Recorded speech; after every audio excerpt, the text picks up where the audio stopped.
उत्तराखंड के धराली में तबाही के बाद मलबे में लोगों की तलाश जारी है। हादसे में 4 लोगों की अब तक मौत हो चुकी है, जबकि 50 लापता हुए हैं। सीएम धामी हालात का जायजा लेने धराली पहुंचे। पीएम मोदी ने भी सीएम धामी से फोन पर बात की है। धराली में चल रहे राहत और बचाव कार्यों की जानकारी ली। बचाव कार्यों और संसाधनों की उपलब्धता के बारे में जानकारी दी। सीएम धामी ने प्रधानमंत्री ने उत्तराखंड को हर संभव सहायता देने का आश्वासन दिया है।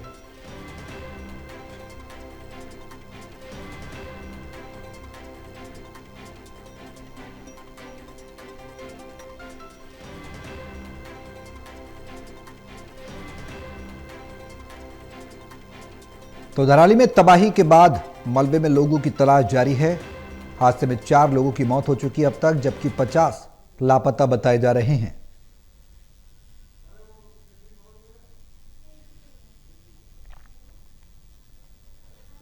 लेकिन इसमें सबसे बड़ी समस्या यह आ रही है कि जो सड़क है वो सड़क संपर्क मार्ग पूरी तरह से टूट चुका है। एनडीआरएफ की टीमें, सेना के जवानों की टीमें वहां पर मौजूद हैं। ये उत्तराखंड के मुख्यमंत्री पुष्कर सिंह धामी धराली पहुंचे हैं। ये तस्वीरें हम आपको दिखा रहे हैं टेलीविजन सेट्स पर।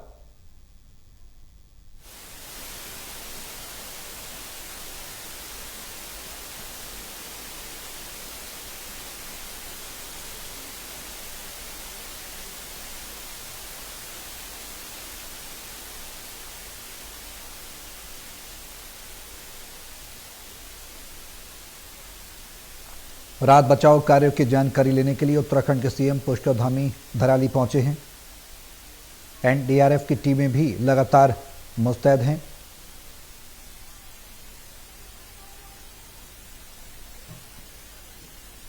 प्रधानमंत्री नरेंद्र मोदी भी लगातार सीएम धामी से संपर्क में हैं।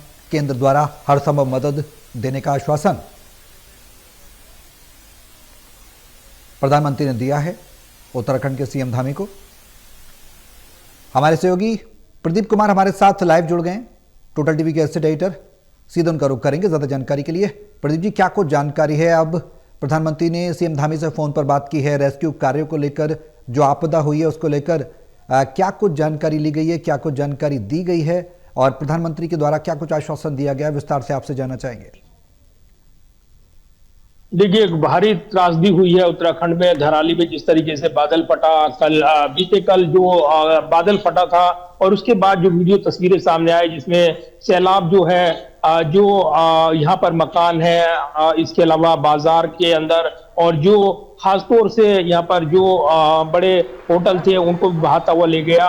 ये बड़ी त्रासदी थी और इस त्रासदी में करीब 34 सेकंड की त्रासदी जो बताई जा रही है, इसमें भारी तबाही हुई है और खासतौर से केंद्र सरकार की नजर इस पर बनी हुई है। बीते कल ही प्रधानमंत्री नरेंद्र मोदी ने, गृह मंत्री अमित शाह ने मुख्यमंत्री से बातचीत की थी और इसके अलावा एनडीआरएफ की टीम, एसडीआरएफ की टीम और अन्य आपदा प्रबंधन से जुड़े हुए जो विशेष प्रशिक्षित जो कर्मचारी हैं उनको इस राहत बचाव अभियान में लगाया गया है। युद्ध स्तर पर बचाव राहत अभियान अभी भी चल रहा है क्योंकि 50 से ज्यादा लोग लापता हैं इस सैलाब में जो बह गए। और इसके अलावा जिस तरीके से त्रासदी हुई उसमें अभी भी ये आंकड़ा निश्चित तौर पर नहीं आ पाया है कि कितना जानमाल का नुकसान हुआ है, क्योंकि अभी भी लोग काफी तादाद में लापता हैं। धराली कस्बा पूरी तरीके से प्रभावित हुआ है और जिस तरीके से तस्वीरें सामने आई, वीडियो सामने आए, वो इस गवाही जो त्रासदी हुई है उसकी गवाही देते नजर आई हैं। अभी जो जानकारी मिल रही है इसमें सेना का कैंप भी वो चपेट में आया है और ये निश्चित तौर पर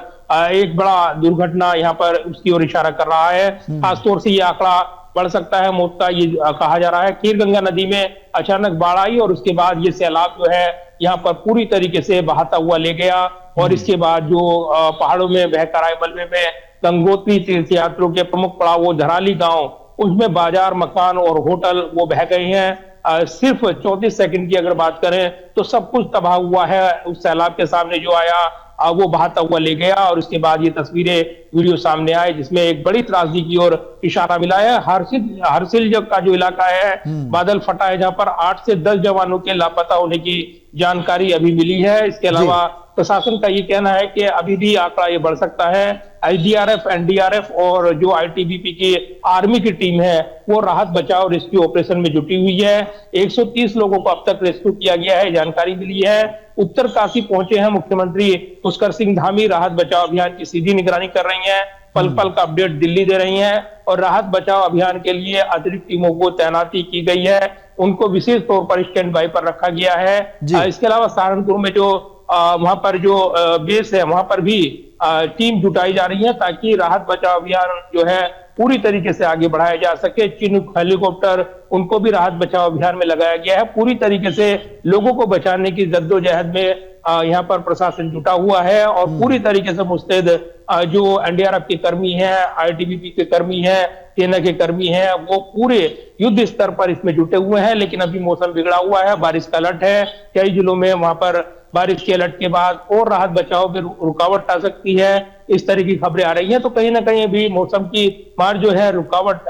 यहाँ पर डाल रही है, लेकिन फिर भी पूरी तरीके से राहत बचाव अभियान जो है युद्ध स्तर पर अभी चल रहा है। बिल्कुल प्रदीप जी, क्या कुछ लोगों के अभी भी दबे होने की आशंका है? क्योंकि जो मलबा आया 34 सेकंड का, जो सैलाब आया, चाहे हम धराली की बात करें, चाहे हम हर्षिल कैंप की बात करें, चाहे सुकी टॉप की बात करें, तीनों जगह बादल फटे और उसके बाद जो मलबा आया वो अपने साथ सब कुछ बहा कर ले गया। एक बड़ा जो क्षेत्र था उसको जमींदोज कर दिया उस मलबे ने।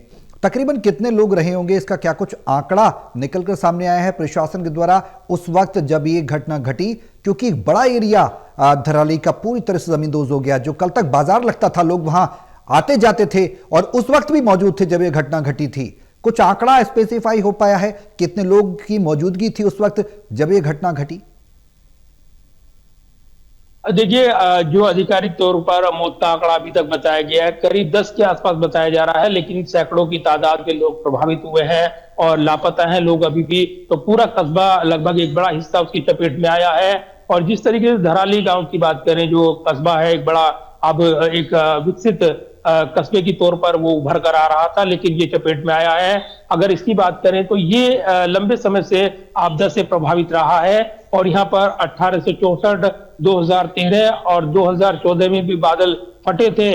उस समय भी दुर्घटना हुई थी। तो खीर नाले में जो नदी है वो जिस तरीके से सैलाब बनकर उमड़ती है, इस पर लगातार भूगर्भ वैज्ञानिक नजर बनाए हुए थे और आपदाओं के बाद धराली गांव को कहीं और बसाने का सुझाव भी दिया गया था, लेकिन इसके बावजूद अभी तक ये काम आगे नहीं बढ़ पाया था। ये भी बताया जा रहा है कि आपदा के लिहाज से धराली ये टाइम बम पर बैठा है, ये जानकारी दी गई थी, इसे शिफ्ट किया जाना था, लेकिन ये नहीं हो पाया था। और इस बीच ये एक बड़ी दुर्घटना हुई है जहां बादल फटा, 3 बादल फटे हैं और उसके बाद भारी जो जल का प्रवाह था वो अचानक वहां पर एक हिस्से पर गिर पड़ा। उसके बाद खीर नदी में बाढ़ आई और उसके बाद वो सब कुछ बहा कर ले गया। तो पूरी तरीके से एक त्रासदी की तस्वीर यहाँ पर सामने आई है और एक बड़ी त्रासदी के बाद अब लापता लोगों की खोजबीन हो रही है। 130 लोगों को सुरक्षित स्थानों पर पहुंचाया गया, लेकिन अभी भी सैकड़ों लोग हो सकते हैं जो कि इससे प्रभावित हुए हैं। आधिकारिक आंकड़ा भी सामने नहीं आया है, लेकिन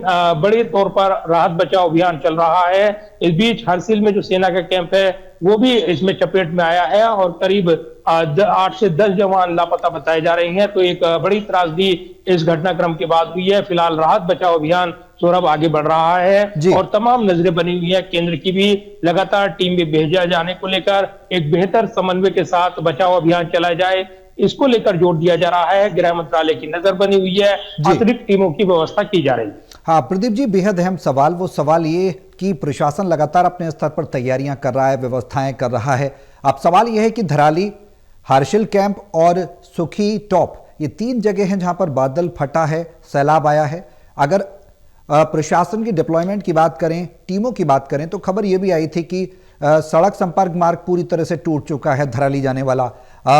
रेस्क्यू ऑपरेशन में कितने चॉपर्स का इस्तेमाल किया जा रहा है, संख्या कितनी है, ये कुछ स्पेसिफाई हो पाई है धराली को लेकर या फिर हर्षिल कैंप को लेकर, क्योंकि वहां पर सेना के जवान भी लापता हैं, उनको लेकर कितना डिप्लॉयमेंट हो पाया है, एनडीआरएफ, एसडीआरएफ का किस तरीके की व्यवस्था है और सुखी टॉप पर क्या कुछ तैयारियां प्रशासन के द्वारा की जा रही है? मौसम तो आड़े हारा है, लेकिन क्या कोई वैकल्पिक व्यवस्थाएं बनाई गई?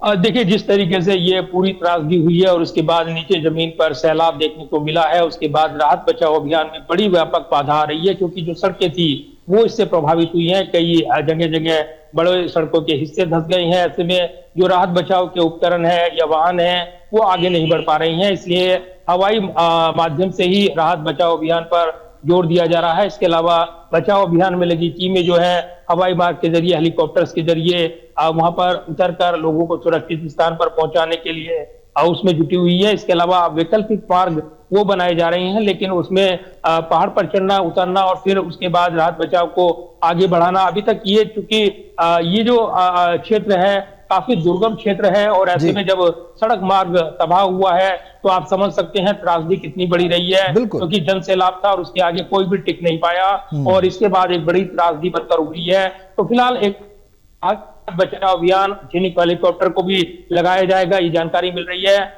और इसके साथ ही अन्य हेलीकॉप्टर भी वो राहत बचाव आपदा प्रबंधन में जुटे हुए हैं। जो टीम है वो काफी प्रशिक्षित है, ऐसी आपदा की घड़ी में उनको राहत अनुभव, बचाव का पूरा अनुभव है। तो कहीं ना कहीं पूरी तरीके से अभियान चल रहा है। प्रदीप जी, क्या बिल्कुल एनडीआरएफ, एसडीआरएफ की टीमों को लगाया गया है? क्या सेना के जवानों को भी वहां पर डिप्लॉय किया गया है? क्योंकि हम देखते हैं कि आपदा की घड़ी में हर बार सेना के जवान आगे आते हैं और त्वरित तरीके से बचाव कार्य करते हैं। इससे पहले भी हमने देखा था कि उत्तराखंड में जब आपदा आई थी तो सेना के जवानों को डिप्लॉयमेंट किया गया था। यह तमाम ऐसी आपदाएं, चाहे बाढ़ क्षेत्र हो, चाहे काशी की बात करें, वाराणसी की बात करें, तमाम ऐसे क्षेत्र जहां पर ये घटनाएं निकल कर आती हैं, कुदरती आपदाएं निकल कर आती हैं, तो वहां पर सेना का डिप्लॉयमेंट भी किया जाता है। क्या ऐसी कोई जानकारी है कि सेना के जवानों को भी भेजा जा रहा है केंद्र के द्वारा उत्तराखंड में रेस्क्यू को लेकर? देखिए, विशेष प्रशिक्षित कर्मी जो आपदा प्रबंधन से जुड़े हुए हैं, सेना के कर्मी पूरी तरीके से इस आपदा प्रबंधन में जुटे हुए हैं। सेना की टीम भी लगी हुई है, ये जानकारी मिली है। इसके अलावा राहत बचाव अभियान में जो राज्य आपदा प्रबंधन की टीम है, एसडीआरएफ की टीम है, वो लगी हुई है। आईटीबीपी के जवान वो लगे हुए हैं, क्योंकि उनको इस दुर्गम क्षेत्र में काम करने का अनुभव है। बचाव अभियान में जो प्रशिक्षित कर्मी है, जो नेशनल डिजास्टर टीम है, पूरी तरीके से उसके जवान इस पूरे अभियान में लगे हुए हैं। अतिरिक्त टीम बढ़ाई गई है, 150 से ज्यादा जो कर्मी है उनको स्टैंड बाई पर रखा गया है। इसके अलावा जो उपकरण है, हेलीकॉप्टर्स हैं, जिन्हीं हेलीकॉप्टर का जिक्र कर रहे हैं, तो आर्मी अपने आप इसमें जुट जाती है। तो एक बड़ा अभियान इस वक्त चल रहा है।